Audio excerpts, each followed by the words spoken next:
I guess in this video lecture, I'm going to discuss about how to install PyCharm in Fedora. To download the software in Google search box, write there PyCharm, then go on this jetbrains.com site. Click this, then you can get here the only ID, Python ID unit. Let's click on this download button.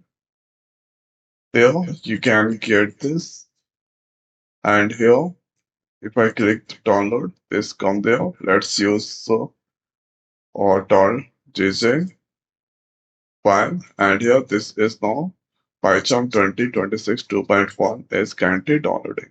The total size is 1.2 GB. This plays the file that's downloaded. Let's click on this in folder.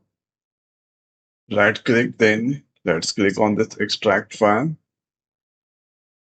So file is now preparing to extract. This is now extracting. Now if I go there on this terminal, so Python must be installed in your system. So this here, if I write Python -v, so that's come there. Okay, let's close this one. Writing there Python -version. So 3.14.3 that is already installed. This here Python. So Python must be installed. Let's close this. So file here, this extracted successfully. Thereafter, let's click on this, then go on this pane.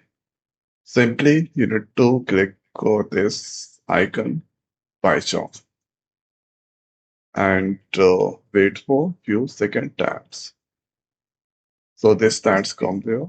I confirm, click on this continue, don't send, and this here,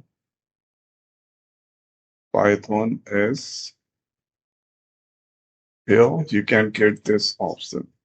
See this that's come there. So thereafter, let's close this one.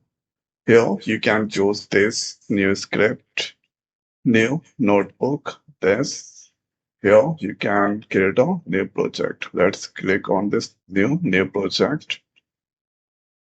Giving the Python project, that's fine. 3.14, that's taken. Pure Python. Let's click on this, create. The project is now creating. Now you need to wait for a few seconds. Main.py, that's come there. So when you run this code there, that will display PyCharm. So this here, analyzing the project, some process is going on, but green signal, that's enabled. So let's click on this, run. Then here, PyCharm, that's the display. So by following this approach, you can easily install the PyCharm inside your Fedora. So I hope guys, this video is helpful for you. So now this video is over. So thanks for watching. See you next week. Thank you.